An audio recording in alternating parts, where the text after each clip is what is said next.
अभी तक तो हम लोग देख चुके हैं व्हीटस्टोन ब्रिज का जो मतलब क्वेश्चन था व्हीटस्टोन ब्रिज से रिलेटेड। अब हमको ये देखना है कि किरचॉफ्स लॉ से रिलेटेड थोड़ा थोड़ा क्वेश्चन को इम्प्रूव करते चल जाना है, कैसे कैसे उस पर क्वेश्चन पूछा जा सकता है और किस तरह से हम सर्किट को सॉल्व कर सकते हैं। याद होगा आपको, हमने एक क्वेश्चन प्रैक्टिस करवाया था जिसमें डिफरेंट प्लेट्स का कम्बिनेशन था, है ना। उसमें सीरीज पैरेलल करके आपने उसका सी इक्विवेलेंट फाइंड आउट किया था। जब हम लोग प्लेट को अलग अलग कम्बिनेशन दे रहे थे, उस कम्बिनेशन में एक क्वेश्चन और पूछ सकता है कभी कभी कि चार्ज क्या है प्लेट पर चार्ज क्या है, ये बताने के लिए आपको कहेगा कभी कभी किसी कम्बिनेशन में। तो उस केस में हम क्या कर सकते हैं, तो उस केस में हम किरचॉफ्स लॉ का यूज कर सकते हैं अगर हमको वो सॉल्व करने आ रहा हो तो। देखते हैं कैसे सॉल्व करेंगे इसको हम लोग।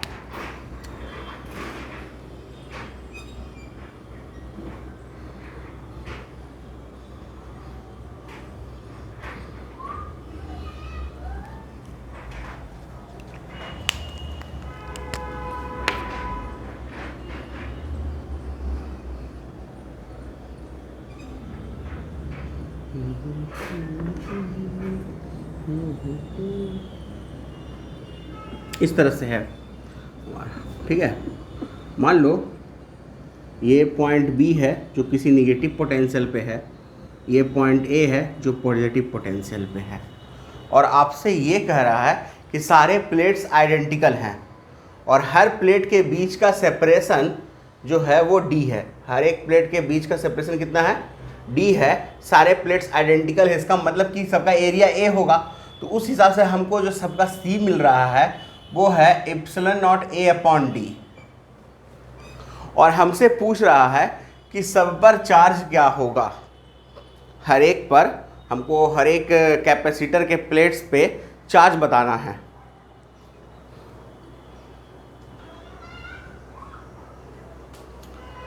तो ये चार्ज हमको इसमें बताना है सब पे। इसको थोड़ा ठीक कर लें, थोड़ा टेढ़ा आ रहा है। तो इसको कैसे बताया जा सकता है ये सोचना है हमको। तो देखिए करेंगे क्या। सबसे पहले देखिए, चार्ज तभी आ सकता है जब यहाँ पर कोई सेल कनेक्टेड हो। तो हम लोग ये मान के चलते हैं कि इनके बीच में एक सेल कनेक्टेड है हमारा, ठीक है, एक सेल कनेक्टेड है और ये प्लस और ये माइनस, ठीक है। मान लो इस सेल का पोटेंशियल V है, तो ऑब्वियस है कि इस पॉइंट A का पोटेंशियल V होगा, तो इसका भी V और इसका भी V। और इस वाले पोटेंशियल का अगर यहाँ पोटेंशियल डिफरेंस V मेंटेन हो रहा है, इसका मतलब इसको हम V माने हैं, तो ये 0 हो जाएगा। आपको वैसे ही मालूम था, हम बताए थे कि जब प्लस से माइनस की तरफ जाते हैं तो आप घटाते हैं, डिक्रीज करते हैं। तो ये 0 हो गया हमारा पोटेंशियल इसका। अब हमको चार्ज सब पर निकालना है, ठीक है। लेकिन प्रॉब्लम ये है कि हमको इस प्लेट का, यानी ये जो दोनों आपस में कंबाइंड प्लेट हैं, इनका पोटेंशियल नहीं मालूम है, क्योंकि जो हमने Q बराबर फॉर्मूला पढ़ा है वो C इंटू पोटेंशियल डिफरेंस है। याद आ रहा है ना, C का फॉर्मूला ही था Q अपॉन पोटेंशियल डिफरेंस। यानी प्लेट्स के बीच का पोटेंशियल डिफरेंस अगर हमको मिल जाए तो हम C से उसको मल्टीप्लाई करके Q निकाल सकते हैं, लेकिन उसके लिए पोटेंशियल भी तो चाहिए। जैसे इसका पोटेंशियल डिफरेंस हमको मालूम है कि ये V है, तो ऑब्वियस है कि इस पे चार्ज हो रहा होगा वो C इंटू V रहा होगा। पॉजिटिव वाले पे प्लस रहा होगा, इस निगेटिव वाले पे माइनस रहा होगा। जिसका ज़्यादा पोटेंशियल उसको पॉजिटिव मानते हैं, जिसका कम पोटेंशियल ऑब्वियस है कि उसको हम निगेटिव की तरह कंसिडर करेंगे, क्योंकि हमको उनके बीच का पोटेंशियल डिफरेंस निकालना होता है। तो जिसका ज़्यादा पोटेंशियल होता है उसी से आप घटाइएगा कम वाले का, है ना। तो ज़्यादा वाला पोटेंशियल पे हमेशा पॉजिटिव आएगा और कम वाले पोटेंशियल पे हमेशा निगेटिव आएगा। तो इसका तुमको समझ में आ रहा है, लेकिन इसका कैसे निकालें हम पोटेंशियल। तो देखो, इसको अरेंज करते हैं उसी तरीके से जैसे हम लोग पहले करते थे। तो मान लेते हैं इसका पोटेंशियल x है, ठीक है, x है, जिसको हमको मानना है, निकालना है एक्चुअली। तो कंबाइन करो, हमारे पास एक पॉइंट हो गया A, एक पॉइंट हो गया B और एक पॉइंट हो गया x। एक कैपेसिटर जो है ये आपका B और x के बीच में लगा हुआ है।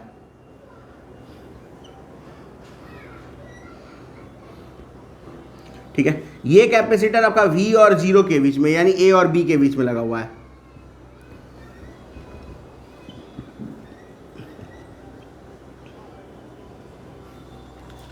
ये कैपेसिटर V और X के बीच में और ये भी V और X के बीच में है। तो चलो इसको V और X के बीच में लगा दिए और इसे भी हम लगा देते हैं V और X के बीच में, और इसी पॉइंट X का हमको पोटेंशियल चाहिए। बहुत अच्छी बात है, हमको पोटेंशियल निकालना है और हर एक का कैपेसिटेंस C है, ये हम भी जानते हैं। पोटेंशियल निकालने के लिए करेंगे क्या, हमने ये जाना है कि किसी पार्टिकुलर जंक्शन पर टोटल चार्ज 0 होता है। टोटल चार्ज क्या होता है, 0। और ये हम जब किरचॉफ लॉ पढ़ाए थे तो आपको इस तरह से सॉल्व करके बताए थे कि कैसे आप पोटेंशियल निकाल सकते हो। तो चलो, इसका पोटेंशियल तो V है क्योंकि इसे आपने V से कनेक्ट किया हुआ है इस तरह से सेल से। इसका पोटेंशियल 0 है क्योंकि इसे आप इस तरह से V से कनेक्ट किए हुए, ये प्लस और ये माइनस। ठीक है, तो अब क्या होगा, इन दोनों को जो पोटेंशियल डिफरेंस मिल रहा है वो एक्चुअली V माइनस एक्स है, या आप अगर x के हिसाब से चल रहे हैं आप इतने ही मान के चलिए कि आप जिसको निकालना होता है उसी से हम मान के चलते हैं, उसी को पॉजिटिव ले लेते हैं, वो प्लस माइनस अपने आप सेट हो जाएगा, लास्ट में आपका आंसर आ जाएगा। तो चलो हम यहाँ से C के लिए निकाल रहे हैं जंक्शन पे। इस जंक्शन पे टोटल चार्ज क्या करना है, हमको 0 करना है। जंक्शन पे टोटल चार्ज क्या करना है, 0 करना है।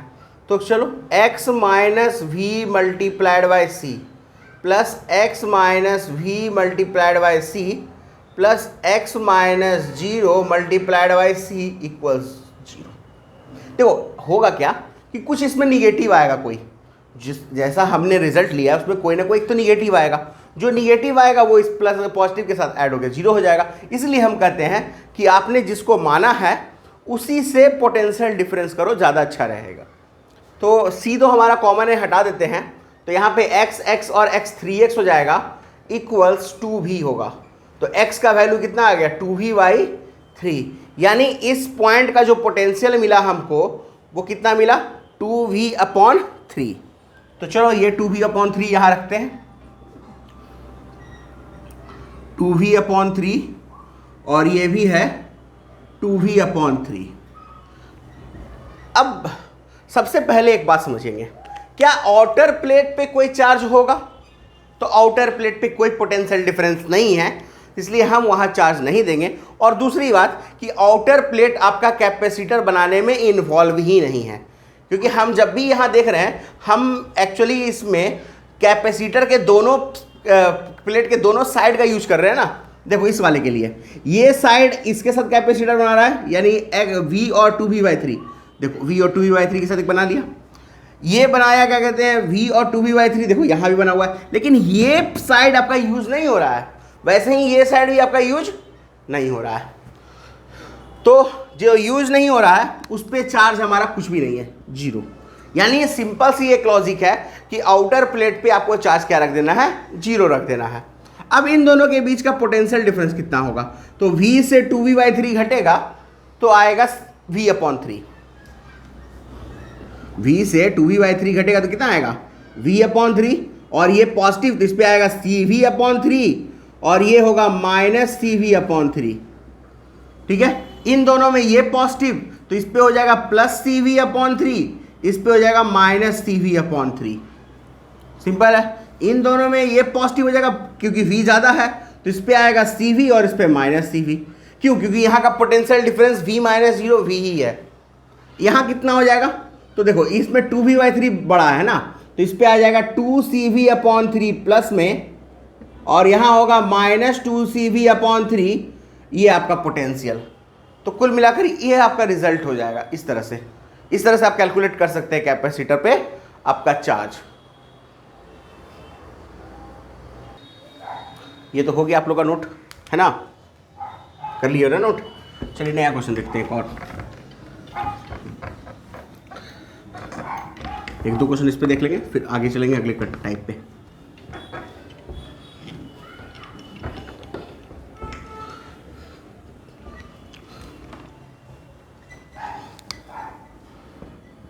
एक, 2, 3, 4। हाल ये है कि ये पहला और ये ऐसे कनेक्टेड है, ठीक है, और ये कह रहा है कि इन दोनों को भी कनेक्ट किए हैं हम, इसको और इसको V से, ये प्लस और ये माइनस। आपको बताना है कि हर एक प्लेट पर चार्ज क्या होगा। कभी कभी ऐसा भी पूछता है वो कि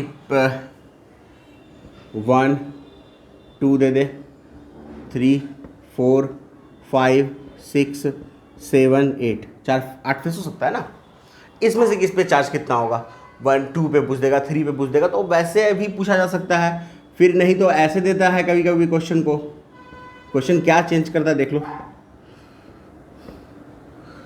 1 ये सेकंड प्लेट हो गया, थर्ड प्लेट हो गया और ये फोर्थ प्लेट हो गया। अब बोलेगा कि जो फेस, जो प्लेट का फेस सेकंड का, मान लो ऐसे बोला कि सेकंड का फेस जो थर्ड को फेस किए हो, सेकंड के प्लेट का वैसा फेस जो थर्ड की तरफ है, उस पर चार्ज क्या होगा। या ऐसे कह देगा कि सेकंड का वो फेस जो 1 की तरफ है, यानी ऐसे कह देगा कि C2 जो है 1 की तरफ है, उसका चार्ज बताओ कितना होगा, ठीक है ना। तो वैसे भी पूछ सकता है, ऐसा कुछ नहीं, आपको बस पूछने का ढंग चेंज कर देगा। बनाइए कैसे होगा। मेनली हमको करना क्या है, इस पॉइंट का इसका और इसका पोटेंशियल निकालना है। मान लो ये फोर्थ प्लेट भी है, उसे क्या फर्क पड़ता है, फोर्थ रहे चाहे थर्ड रहे, ये फर्स्ट प्लेट है, इसका नाम भी दे देते हैं। हमको x का वैल्यू फाइंड आउट करना है। अगर x का वैल्यू मिल गया तो हम चार्ज निकाल सकते हैं। देखो इसका तो हमको मालूम है कि ये v है और इसका मालूम है हमको ये 0 है ना, बाकी बस हमको x निकालना है। तो फिर से उसको रीअरेंज कर लेते हैं हम लोग, v मान लो ये 0 और ये बीच में x, ऐसे ये भी रह सकता था, कोई दिक्कत नहीं है। पहला जो है वो v और x के बीच में एक कैपेसिटेंस है c, दूसरा है जो v और 0 के बीच में है, यानी a और b के बीच में, फाइनल पॉइंट और इनिशियल पॉइंट के बीच में है, ठीक है। एक है आपका x और 0 के बीच, तो बहुत सिंपल हो गया, बहुत ही ज़्यादा सिंपल है ये, है ना। चलो तो देखो इसको आपने कनेक्ट किया है किससे, एक सेल से जिसका वोल्ट कितना है, v है, तो इसका मतलब इसको तो v वोल्ट मिला ही होगा, इस पूरे को v वोल्ट मिला होगा, है ना। अभी तो हम ये जान रहे हैं कि दोनों का कैपेसिटेंस सेम है, लेकिन अगर डिफर रहता तो क्या करते हैं हम लोग, ये मान के चलते हैं कि C1 और इसका C2 है, चार्ज दोनों में सेम है, सीरीज है ना, तो चार्ज तो दोनों में सेम जाएगा। तो फिर क्या हो जाएगा कि इसका चार्ज और इसका चार्ज सेम, इसका पोटेंशियल V1 मान लो, इसका पोटेंशियल V2 मान लो, तो क्या लिखते हैं C1 V1 equal C2 V2, तो V1 अपॉन V2 क्या हो जाता है C2 अपॉन C1, ये रिजल्ट होता। अब यहाँ है क्या कि C1 और C2 इक्वल है, इसका मतलब कि V1 और V2 भी आपका क्या हो जाएगा, इक्वल हो जाएगा। यानी आपका कहने का मतलब ये है यहाँ पर कि दोनों का पोटेंशियल सेम और इन दोनों के सम का पोटेंशियल कितना आना चाहिए, V आना चाहिए, क्योंकि ये V और ये क्या है 0, तो इसका मतलब ये हो जाएगा V/2, V/2 plus V/2, V आ जाता है आपका। तो आप निकाल सकते हो अगर डिफर भी रहता तो, ठीक है, डिफर रहता तो रेशियो यही रहता C2/C1 के इक्वल में। तो चलो हमको इसका V/2 मिल चुका, अब हम रख देते हैं सारा वैल्यू, ये V/2 हो गया हमारा, ठीक है, और ये भी V/2 हो गया। अब चार्ज की बात करते हैं, आउटर प्लेट पर चार्ज 0, ठीक है, और इस पे कितना हो जाएगा, तो ये पॉजिटिव जाएगा यानी CV/2 और ये जाएगा माइनस CV/2। क्यों हुआ, क्योंकि V बड़ा होता है V/2 से, यहां हो जाएगा प्लस CV माइनस CV, यहां क्या होगा प्लस CV/2 माइनस CV/2, ये आपका रिजल्ट हो गया, देख लो। तो चार्ज पूछे तो आप आराम से चार्ज निकाल सकते हो किसी पर भी, ठीक है। अब एक चीज और समझाते हैं, ये तो देखो हमको यहाँ क्या मिला कि अगर सीरीज ग्रुपिंग रहेगा तो पोटेंशियल का रेशियो कैसे निकाल सकते हैं।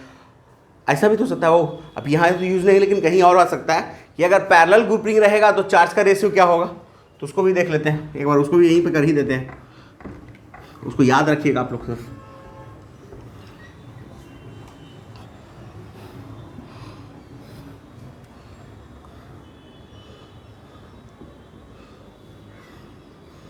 पैरेलल ग्रुपिंग में क्या सेम होता है?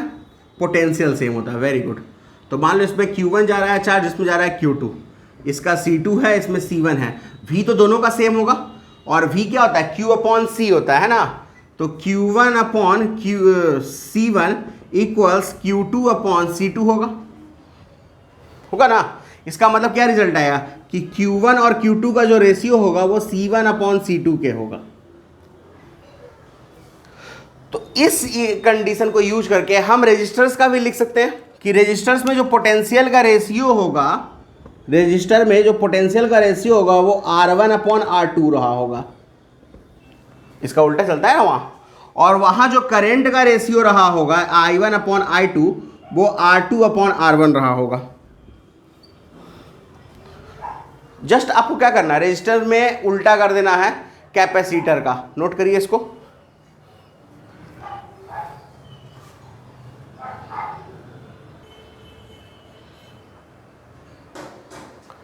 चलिए एक और क्वेश्चन देख लेते हैं इस पे।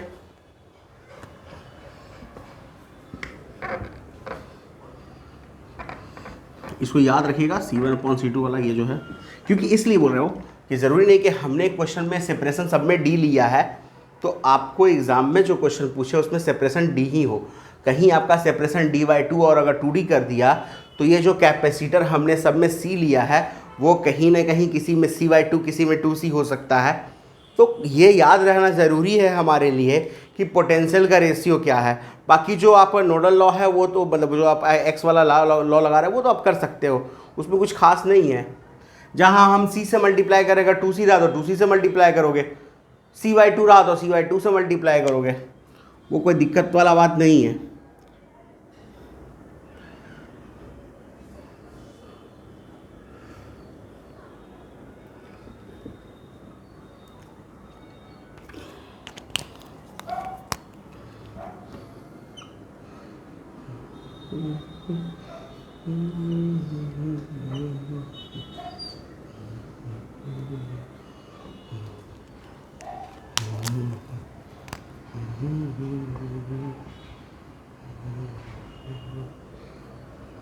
अब बताइए सब पे चार्ज क्या होगा, सॉल्व करिए।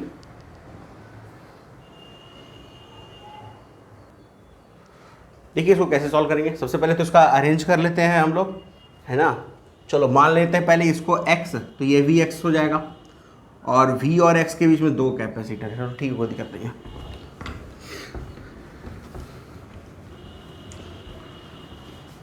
तो वैसे ही एक पॉइंट हो गया। मान लो इसको अगर बुक में इसको A दे देता है, इसको B दे देता है, तो आप A मान लो, B मान लो, फिर x मान लो। पहला कैपेसिटर 2 है आपका A और x के बीच में, और एक देखिए ऐसे है, एक कैपेसिटर AX के बीच में और AX के बीच में दो कैपेसिटर। तो पहले एक कैपेसिटर,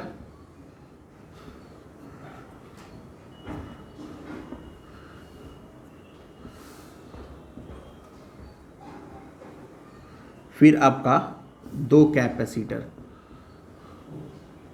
फिर यहाँ आपका एक कैपेसिटर B और X के बीच में है।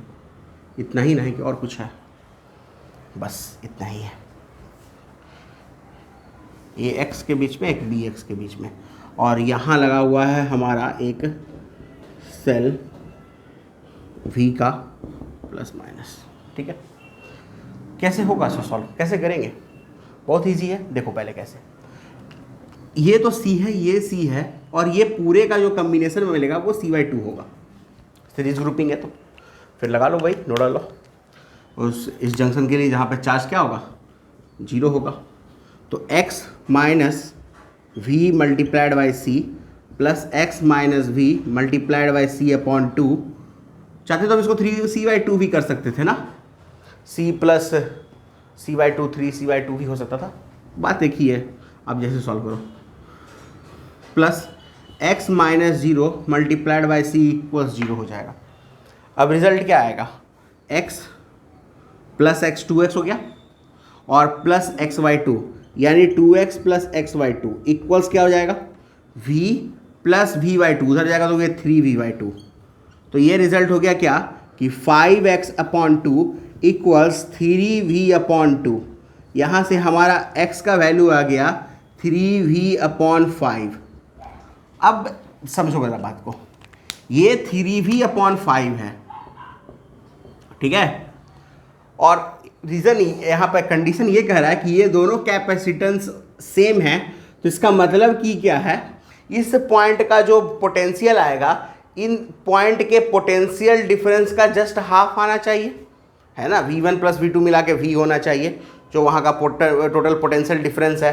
तो ये आ जाएगा ओवरऑल आपका 3v/10, जैसे भी था v तो v/2 लाए थे ना, बस वैसा ही कुछ। तो चलो हमारे पास इसका पोटेंशियल मिल गया 3v/10, इसका मिल गया हमको 3v/5, और ये भी मिल गया 3v/5, ये हो गया v और ये हो गया 0। तो देखो इसको हटाओ, 0 तो है नहीं। अब कुछ खास रहा क्या, आउटर प्लेट पे चार्ज 0, इन दोनों में बड़ा ये है, तो इस पर आ जाएगा 3cv/5, प्लस में इसमें आ जाएगा -3cv/5, ठीक है। इन दोनों में ये बड़ा है, तो यहाँ आ जाएगा कितना, 2cv/5 प्लस में, और ये हो जाएगा -2cv/5, ठीक है। अब इन दोनों में देखो कौन बड़ा है, तो इन दोनों में यही बड़ा होगा। डिफरेंस कर लेते हैं, तो आ जाता है मेरा 7v/10, v में से 3v/10 सब्ट्रैक्ट करेंगे तो 7v/10 आएगा, तो ये आ जाएगा 7cv/10 प्लस में -7cv/10, यहाँ हो जाएगा। इन दोनों में कौन बड़ा होगा, यही होगा और क्या, और डिफरेंस आना चाहिए 3v/10, 3v/5 से 3v/10 घटाएंगे हम लोग, तो 10, 6v -3v, 3v/10, तो फिर ये बड़ा, तो यहाँ हो जाएगा 3cv/10 -3cv/10। तो इस तरह का क्वेश्चन आप सॉल्व कर सकते हो, देख सकते हो कि आप ऐसा क्वेश्चन कोई भी हो, कैसा भी क्यों ना हो, अगर अरेंज हो, आपका सेपरेशन डिफर कर दे तो भी आप सॉल्व कर पाओगे। सेपरेशन डिफर होगा तो क्या होगा, ये कैपेसिटर्स डिफर होंगे, अगर ये कैपेसिटर डिफर होंगे तो भी आपके पास पोटेंशियल डिफरेंस का रेशियो है, और आपको वहाँ मतलब सिर्फ पोटेंशियल डिफरेंस ही होता है ना। तो जब हम पोटेंशियल डिफरेंस का रेशियो निकाल सकते हैं और पोटेंशियल डिफरेंस के रेशियोज को ही यूज करना होता है, तो फिर हम सॉल्व करके सारा का चार्ज फाइंड आउट कर सकते हैं। और बस याद क्या रखना है हमको कि जिसका पोटेंशियल ज़्यादा है उस पर पॉजिटिव चार्ज आएगा, जिसका पोटेंशियल कम है उस पर क्या आएगा, निगेटिव चार्ज आएगा, ये याद रखना है। और बाकी ये कंडीशन याद रखेंगे हम लोग, जो ऐसे सॉल्व करते हैं हम लोग इस चार्ज को चार्ज 0 लेते हैं, क्यों, टोटल इनपुट और टोटल आउटपुट चार्ज 0 होता है। यही होता है ना कि जितना चार्ज आया उतना ही चार्ज गया। इसको नोट करिए, और फिर मिलते हैं हम लोग अगले क्लास में इसके आगे, ठीक है। तब तक पढ़ें, स्टे होम, स्टे सेफ।